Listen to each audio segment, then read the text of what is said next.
Hi, good morning, class 10. How are you doing? Good to be back, and I'm not able to see you. You are able to see me. Uh, we don't know when we are going to meet, but let's see and hope for the best. What things happen. Things are going bad every day, and for children, it has to be on a first priority. We cannot just have you come to school like that. So, the government is also thinking about you. Things are changing and things are getting bad as well. Sometimes it's getting good, sometimes it's getting bad, but people have to move around, people have to take care of themselves. This is a situation where it's a do or die type of situation. We have to survive.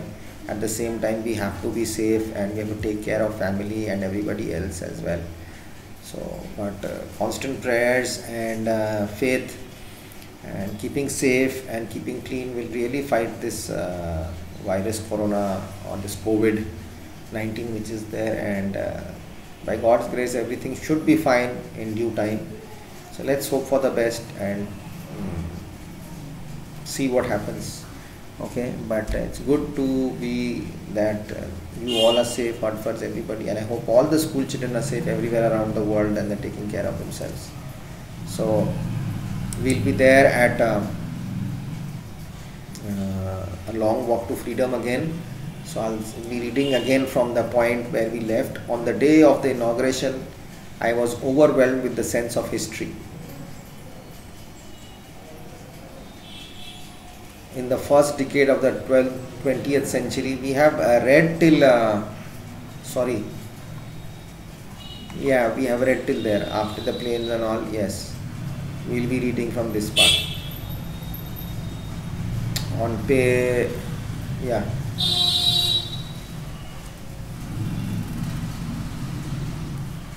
We were there, the blacks singing their own national anthem, and the foreigners were singing, the whites were singing the national anthem, which changed. But they soon knew the words by heart. Till there we had done. On the day of the inauguration, I was overwhelmed with the sense of history. In the first decade of the 20th century, a few years after the bitter Anglo-Boer War, and before my own birth, the white-skinned peoples of South Africa patched up the differences and erected a system of racial domination against the dark-skinned peoples of their own land. The structure they created formed the basis of one of the harshest, most inhumane societies the world has ever known.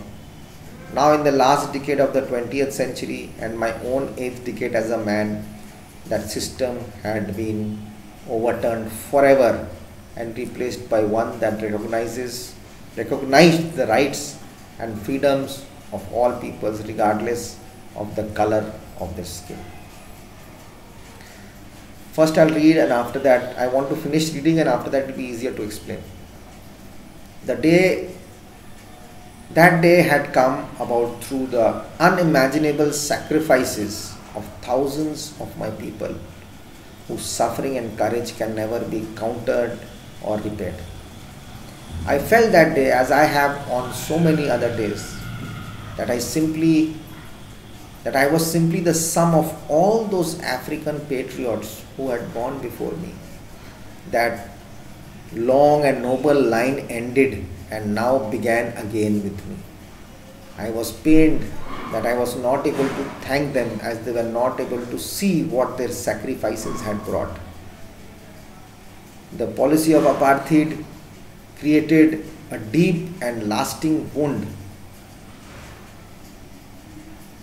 in my country and my people.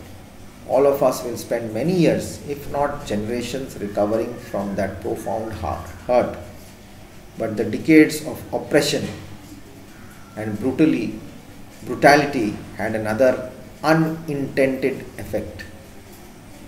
And that was that it produced the Oliver Tambos, the Walter Sinsulas, the Chief Luthulus, the Yusuf Dadus, the Bram Fishers, the Robert Sobukwes of our time, of men of such extraordinary courage, wisdom and generosity that their like may never be known again. These were the people, few people who were there with him who fought for this apartheid. Courageous people. Perhaps it requires such depth of oppression to create such heights of character. My country is rich in minerals and gems that lie beneath its soils, but I have always known that its greatest wealth is its people, finer and truer than the purest diamonds.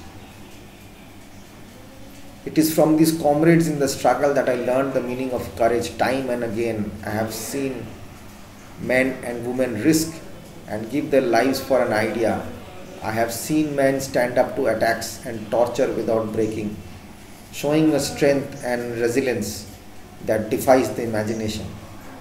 I learned that courage was not the absence of fear, but the triumph over it. The brave man is not he who does not feel afraid, but who conquers that fear. I had told you this earlier. Resilience is the ability to deal with any kind of hardship. You can resist, your resistance power. No one is born hating another person because of the color of his skin, or his background, or his religion. People must learn to hate, and if they can learn to hate, they can be taught to love.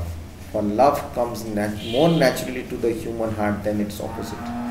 What a nice word he said. People must learn to hate, and if they can learn to hate, they can be taught to love also. Even in the grimmest times in prison, when my comrades and I were pushed to our limits, I would see a glimmer of humanity in one of the guards, perhaps just for a second, but it was enough to reassure me and keep me going. Man's goodness is a flame that can be hidden but never extinguished. They had been tortured like anything, and people had changed with him. They had become friendly with him. So we'll come to know that when my explanation goes on. I'll give you details actually what happened. In life, every man has twin obligations. Obligation to his family, to his parents, to his wife and children. And he has an obligation to his people, his community, his country. In a civil and humane society, each man is able to fulfill these obligations according to his own inclinations and abilities. That depends upon the person, how he is going to behave, how he behaves, how his outlook is towards the society. That's the way he makes his decision about the society, how he wants to balance between those obligations with family and community. So that's how you spread love. If you just love your family, you have to love your neighbor as yourself. You have to love everybody. You have to help out everybody. You are all one. We are all one together. So I'll come back in the next video. Okay.